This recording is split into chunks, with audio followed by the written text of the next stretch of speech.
আসসালামু আলাইকুম ওয়ারাহমাতুল্লাহি ওয়াবারাকাতুহু। কেমন আছেন সবাই? আজ আমি আপনাদের এমন এক গল্প শোনাতে এসেছি যে গল্প হয়তো আপনাদের অনেকেরই জীবনের প্রতিচ্ছবি। আমাদের সবার জীবনে এমন কিছু মুহূর্ত আসে যখন আমরা প্রিয়জনের স্মৃতিতে, অতীতের ভুলগুলোতে অথবা ভবিষ্যতের দুশ্চিন্তায় এতটাই ডুবে যাই যে মনে হয় যেন আর কোনো পথ খোলা নেই।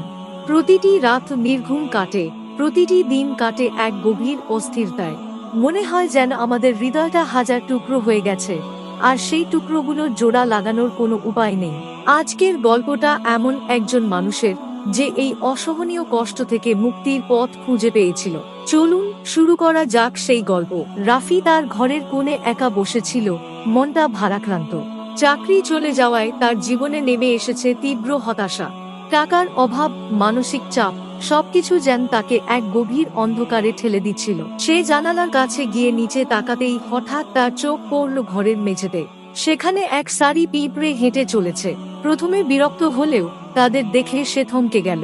সে ভাবল, এরা এত ছোট, তাও কেমন ব্যস্ত। কোথায় যাচ্ছে এরা? এই পিঁপড়েগুলো যেন রাফিকে জীবনের 5টি মূল্যবান শিক্ষা দিতে এসেছিল। প্রথম শিক্ষাটি ছিল পরিশ্রমের।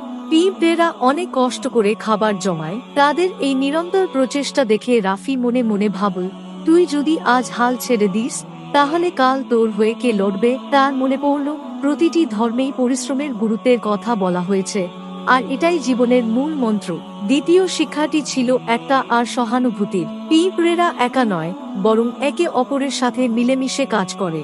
একজন পিঁপড়ে আরেকজনের পাশে থেকে কঠিন কাজ সহজ করে তোলে। রাফি বুঝল, মানুষ একা থাকতে পারে না, পাশে দাঁড়ানোই আসল মানবতা। তার ভেতরের হতাশা তখন কিছুটা কমে এলো। তৃতীয় শিক্ষাটি ছিল নিজেকে তুচ্ছ না ভাবা।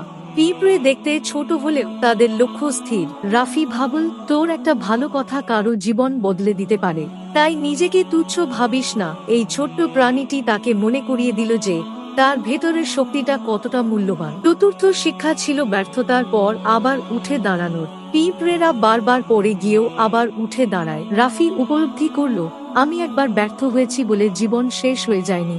এই তো জীবনের নিয়ম, তাকেও বারবার চেষ্টা করে যেতে হবে।